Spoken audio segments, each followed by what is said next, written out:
প্রিয় বন্ধুরা, কেমন আছেন? আশা রাখি ভালো। আমি জগতের বিভিন্ন ধর্মের ছাত্র। তো আমি মনে করি যে এই ধর্মগুলো সৃষ্টি হয়েছে মূলত মানুষের সাথে মানুষের হিংসা, মানুষের সাথে মানুষের বিদ্বেষ এবং ঘৃণা থেকে। হ্যাঁ, বাস্তবতা তাই বলে, বাস্তব তাই বলে। কারণ কি জানেন? আমি যেহেতু বিভিন্ন ধর্মের ছাত্র, আমি দেখেছি যে এই সনাতন ধর্ম বা হিন্দু ধর্ম, তারপরে বৌদ্ধ ধর্ম, ইহুদি ধর্ম, খ্রিস্টান ধর্ম, মিশরীয় ধর্ম এবং ইসলাম ধর্মের ভিতরে মৌলিক কোনো পার্থক্য নাই। বলে এটি আবার কীভাবে সম্ভব? হ্যাঁ, আজকে চলেন সেই বিষয় নিয়ে দু একটা কথা বলি।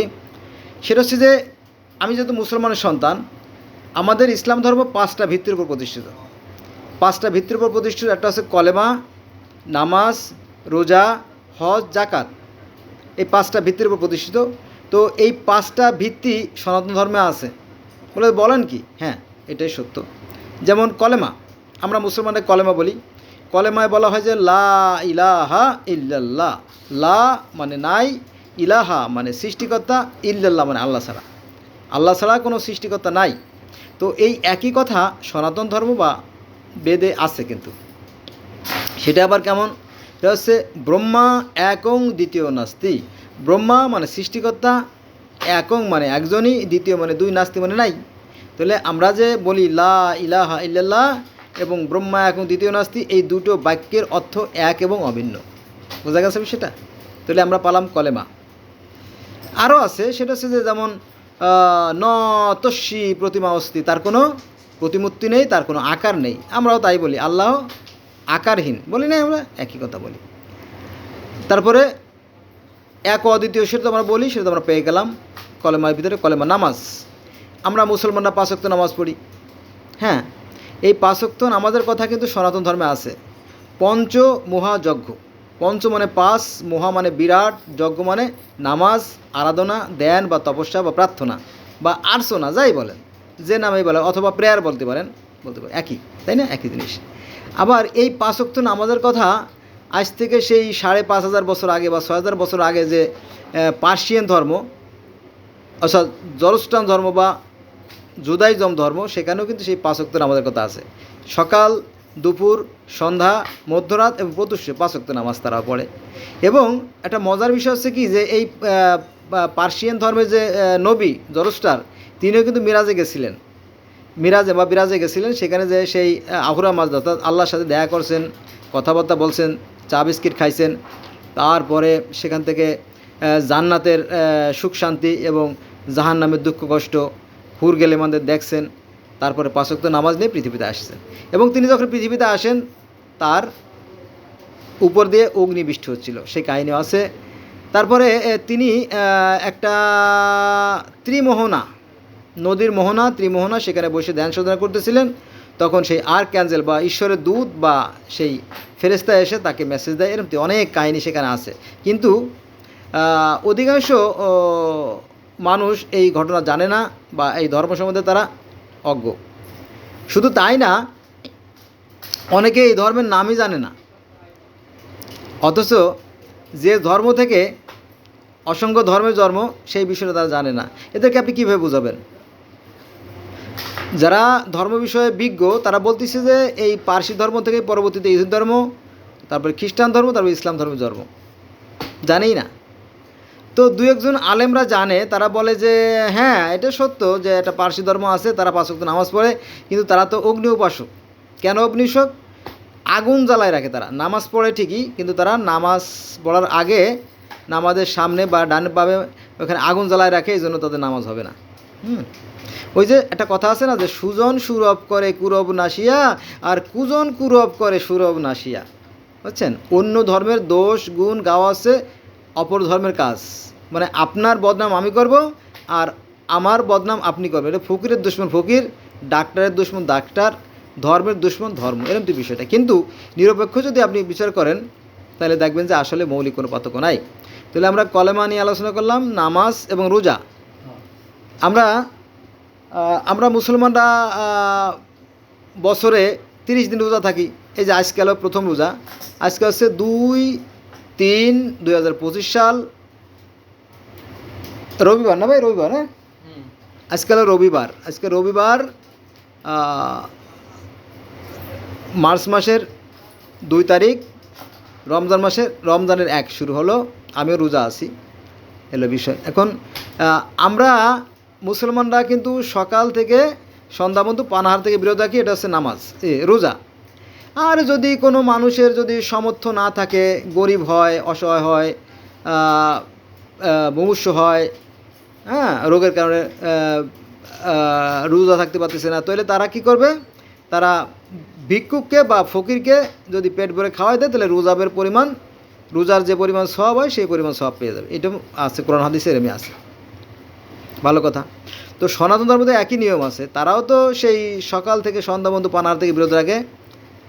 আর যদি কেউ রোজা থাকতে অসমর্থ হয় বয়োবৃদ্ধতার কারণে অথবা অন্য কোনো রোগের কারণে, তাহলে সেক্ষেত্রে সে একটু পানি ফল খেয়ে সে যদি কোনো রকমও থাকে, তাহলে সেটা সমান সওয়াব পেয়ে যাবে, এটা আছে। কিন্তু মুসলমানরা বলে না, হিন্দুদের রোজা কোনো রোজাই না, ওটা তো রোজা না, ওটা তো উপবাস। উপবাসকে রোজা বলা যাবে না, উপবাসকে রোজা বলা যাবে না, অর্থাৎ পানিকে জল বলা যাবে না, আর জলকে পানি বলা যাবে না। এটা কোন ধরনের কথাবার্তা? এই জন্য দরকার ভালো লাঠি, মোটা লাঠি। সেনাবাহিনী যেমন পিটায় না, এরকম পিটানো দরকার। এ বেটা, তোর দাদা মুসলমান, তোর বাপ মুসলমান, তাই তুই মুসলমান হয়ে গেছিস, পিটা। এই ওষুধ দরকার, কিন্তু এই ওষুধটা কে দেবে, কাকে দেবে? সমস্যা এখানে। যাক, মূল কথা আসি। কলেমা, নামাজ, রোজা, হজ। আমরা মুসলমানরা মক্কায় যাই হজ করতে, তাই না? আমরা প্রতি বছর মক্কায় হজ করতে যাই। এখন হিন্দুরা কই যাবে? হিন্দুরা তো একসময় এই মক্কায়ই তো তারা হজ করতে যেত, মক্কেশ্বর মন্দির ছিল তখন। এটা কোরআনে কিন্তু আছে, কোরআনে এই ঘটনার উল্লেখ আছে যে যারা বিধর্মী তারাও কিন্তু নামাজ পড়তো, তারা উলু ধ্বনি দিত এবং শীষ দিত, এটাই ছিল তাদের নামাজ, তাই না? এই পদ্ধতিটা একটু ভিন্ন ছিল। তাতে কি, এখন মুসলমানরা যখন মক্কা ঘর দখল করে নিল ক্ষমতা আসার পরে, এখন হিন্দুরা কোথায় যাবে, তাই না? এটাই বিষয় আর কি। কিন্তু এটা মানতে তারা রাজি না, কয় না, এটা আমাদের জায়গা। ভালো কথা। তাহলে কলেমা, নামাজ, রোজা, হজ পাইলাম, তাই না? আগে ওখানে প্যাগানরা বা হিন্দুরা হজ করতো, সেই নিয়ম কিন্তু এখনই আছে, এই নিয়মই ছিল তখনও। এই 7 পাকে ঘুরতো, তারপরে সেখানে আপনার ওই 7 পাকে ঘোরার সাথে সাথে আপনার ওই মাথা মুন্ডন করতো, হ্যাঁ। তারপরে তারা তো পার্থিব জগতের মোহগুলো ভুলে যেত, তারা উলঙ্গ হয়ে তখন ওখানে করতো, মানে 7 পাক খেতো। এখন পোশাক পরে, সাদা পোশাক পরে পাক খায়। এই একটু ভিন্নতা আছে, কিন্তু মূল যে বিষয়গুলো সেগুলো কিন্তু মূল রয়ে গেছে আর কি। এটা অনেকেই জানে না, এল বিষয়। তাহলে কি নামাজ, রোজা, হজ পেয়ে গেলাম। জাকাত বাকি রইল, তাই না? জাকাত। তো এই জাকাতের কথাও কিন্তু ভগবদ্গীতা আছে। ভগবদ্গীতায় মোট 18টা পর্ব আছে, তার ভিতরে সম্ভবত 13তম পর্বে বলা হয়েছে, যদি কেউ স্বর্ণসহ ব্রাহ্মণকে গীতা দান করে তাহার পুনর্জন্ম হয় না। বোঝা গেছে? আর আমাদের ইসলাম ধর্মে আছে যে শতকরা 2.5 টাকা হারে জাকাত দিতে হয়। এই তো, তাই না? আবার এই দানের কথা চ্যারিটি বলে। চ্যারিটি মানে দান, আর স্যাক্রিফাইস মানে কোরবানি। এই কথা ইহুদি ধর্মে আছে, খ্রিস্টান ধর্মে আছে, অন্য ধর্মে আছে, ঠিক আছে? তাহলে আমরা পেয়ে গেলাম 5টা মূল বিষয়। এবার চলে আসেন মিরাজ একটা খুবই গুরুত্বপূর্ণ বিষয় আমাদের ইসলাম ধর্মে, যে নবী মুহাম্মদ সাল্লাল্লাহু আলাইহি ওয়াসাল্লাম মিরাজে গেছিলেন। তো এই মিরাজের কাহিনী সনাতন ধর্মে আছে। এই মিরাজে সনাতন ধর্মের যারা ধর্মগুরু, যারা পুরোহিত, যারা ব্রাহ্মণ, তারা প্রায়ই স্বর্গে যাওয়া আসা করতেন। তো একবার একটা ঘটনা বলি। একবার পুরোহিতরা যখন স্বর্গে গেলেন, তখন ওই স্বর্গের যে দ্বার রক্ষক ছিল 2 ভাই, বেয়াদব জয় এবং বিজয়। তারা ওদেরকে কষ্ট দিল। যাক, কষ্ট দিছে, দুঃখ নাই, মাটির মানুষ তো, সবাই তুচ্ছ করে, তাচ্ছিল্য করে, ঘৃণা করে, অবমূল্যায়ন করে, ভালো কথা। পরে যখন স্বর্গের ভিতরে ঢুকলেন, যখন ভগবানের সাথে বা আল্লাহর সাথে কথা বললেন, তখন বলো যে কেমন আছো তোমরা? বলো যে জি ভালো আছি। তো আসতে তো পথে কোনো কষ্ট হয় নাই? বলে না, তেমন কোনো কষ্ট হয় নাই, কষ্ট হয়েছে আপনার এই স্বর্গের গেটে আইসে। কেন, কী হয়েছে? বলো যে ওই জয় বিজয় ওরা আমাদেরকে দীর্ঘ সময় দাঁড়া করায় রাখছে। না না না, এটা তো ভারী অন্যায়, হ্যাঁ, ওরা তো মানে তুচ্ছ জ্ঞান করছে, এটা তো করা যাবে না, এটা তো আমার বিধানে নাই, ডাকো জয় বিজয়কে। পরে জয় বিজয়কে ডাকা হলো, কী ব্যাপার, তোমরা তাদের সাথে বেয়াদবি করছো? বলো যে জি ভগবান, বিবাদ হয়ে গেছে, না না না না, তাহলে অন্যায়। দেখো মনুষ্য কুলটা খুবই বন্ধুর মানে খুবই দুর্গম এবং কঠিন জায়গা, সেখানে জীবনযাপন করা খুবই কষ্টসাধ্য। আমি তো জানি সেখানে বাঘ, সাপ, জানোয়ার, হ্যাঁ, তারপরে শত্রু, অসুর, পিশাচ, অনেক ধরনের শত্রু আছে, তার মধ্যে দিয়ে সত্যভাবে থাকা ভীষণ কষ্টসাধ্য ব্যাপার। আচ্ছা, তোমাদেরকে আমি শিক্ষামূলক মনুষ্যকুলে পাঠাবো। তখন এই জয় এবং বিজয়কে পৃথিবীতে পাঠানো হয় এবং তারা পৃথিবীতে জন্ম নেয় হিরণ্যক্ষ আর হিরণ্যকশিপু হিসেবে, এবং তারা পৃথিবীতে আসার পরে অত্যাচারী হয়ে যায়। কারণ অত্যাচারী হয়ে যায় কে জানেন? ওই যে ক্ষমতার বলে মাতুব্বরের বাড়ির বিড়ালটাও মাতুব্বর, ওরকম তো আর কি। তো যেহেতু ভগবানের আশেপাশে তারা ছিল, ওরা জানতো যে ব্রহ্মার কাছে কী বর আছে, বিষ্ণুর কাছে কী বর আছে, শিবের কাছে কী বর আছে, ওরা ওই বর নিয়ে আসছিল এবং পৃথিবীতে ওরা অত্যাচারী হয়ে যায় এবং বিশাল শক্তিশালী রাজা হয়ে যায়, মানুষের পর অবিচার করা শুরু করে। পরে তাদেরকে সংশোধন করার জন্য সেই হিরণ্যকশিপুর ঘরে জন্ম নেয় এই প্রহ্লাদ মহাজন। এই প্রহ্লাদ মহাজন দিবারাত্রি হরি হরি বলতো। হরি শব্দার্থ আল্লাহ, হরি শব্দার্থ আল্লাহ।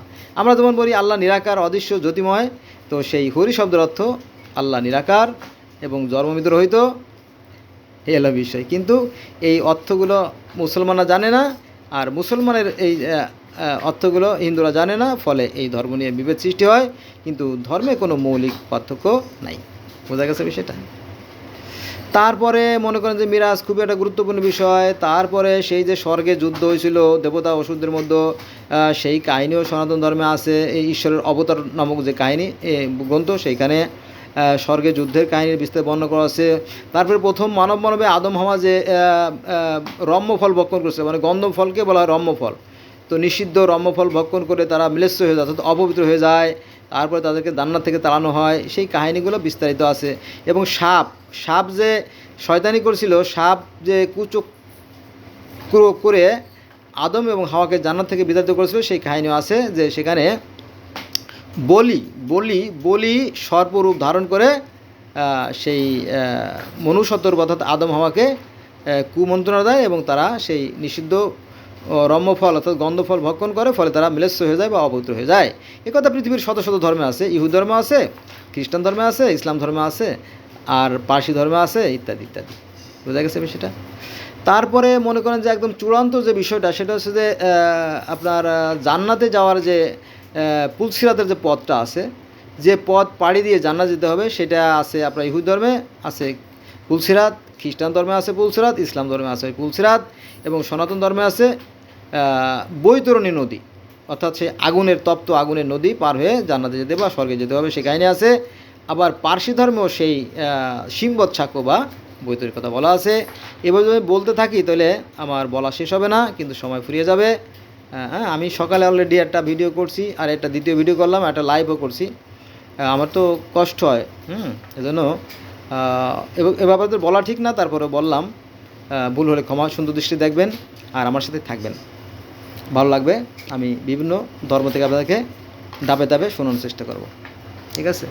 ওই যে অজ্ঞতা মানে সীমাবদ্ধতা বা অসম্পূর্ণতা, এই অজ্ঞতার কারণে আমাদের মধ্যে বিভেদ সৃষ্টি হয়। এবং আমার মনে হয় যে এই ধর্মের কারণে পৃথিবীতে সবচেয়ে বেশি রক্তারক্তি হয়েছে। শুধু এখানে না, শুধু নবী মোহাম্মদ সাল্লাল্লাহু আলাইহি ওয়াসাল্লাম নিজে সরাসরি 27টা যুদ্ধে অংশগ্রহণ করছেন এবং উনি 85টা যুদ্ধ করছেন। কত প্রাণ ঝরে গেছে এই ধর্মের কারণে। এই জন্য আসুন আমরা ধর্মকে জানি এবং ধর্মকে মানি। আর ধর্মের চাইতে সবচেয়ে বড় জিনিস হচ্ছে মানুষ হওয়া। কারণ কি জানেন, একজন মানুষের কানে কানে মন্ত্র পড়ে ফু দিলেই সে কিন্তু ধার্মিক হয়ে যায়, কিন্তু মানুষ হওয়াটা অত সহজ কথা না। মানুষ হতে হলে মানবিক গুণাবলী অর্জন করতে হয়। তিল তিল করে বিন্দু বিন্দু করে মানবিক গুণাবলী অর্জন করে অর্জন করে মানুষ হতে হয়। নাকি ভাই, ভুল বললাম নাকি? হ্যাঁ, আমার পাশে একটা ভাই আছে এমএসসি, আমার এলাকার ভাই, খুবই নম্রভদ্র ভাই। উনি মাঝে মধ্যে একটা প্রশ্ন করে, আজকে তেমন একটা করে নাই, তো ওনার কাছে বললাম যে ঠিক কিনা, বুঝছেন? আসুন, আমরা একই স্রষ্টার সৃষ্টি, এটা কোরআনের কথা, কিন্তু এটা আপনি কাটতে পারবেন না। যদি কাটেন তাহলে আপনি ফেসে গেলেন, কোরআনের বিপক্ষে চলে গেলেন। অতএব আসুন আমরা ধর্ম নিয়ে বাড়াবাড়ি না করি, আমরা সৎকর্ম করি, কারণ কর্মই ধর্ম। ওই দাড়ি টুপি পাগড়ি পাঞ্জাবি রাখলেই জান্নাত পাওয়া যাবে না, কারণ দাড়ি পাগড়ি পাঞ্জাবি টুপির কথা কোরআনের এক জায়গাও নাই। বোঝা গেছে সেটা? এটা তো আসুন আমরা বিভেদ ভুলে যাই, আমি মাঝে মাঝে যে কথাটা বলি সেটা হচ্ছে যে পৃথিবীতে আসবে শান্তি কবে? যেদিন হিন্দু, মুসলিম, বৌদ্ধ, খ্রিস্টান এক জামাত হবে, শান্তি আসবে তবে। কেউ বলে হিন্দু, কেউ বলে মুসলমান, কেউ বলে বৌদ্ধ, কেউ বলে খ্রিস্টান, কেউ বলে হিন্দু, কেউ বলে মুসলমান, কেউ বলে বৌদ্ধ, কেউ বলে খ্রিস্টান। আমি বলি সবাই মানুষ, আমি বলি সবাই মানুষ, একই সমান, একই ঘরে জন্ম, মোদের এক মায়ের সন্তান। ধন্যবাদ।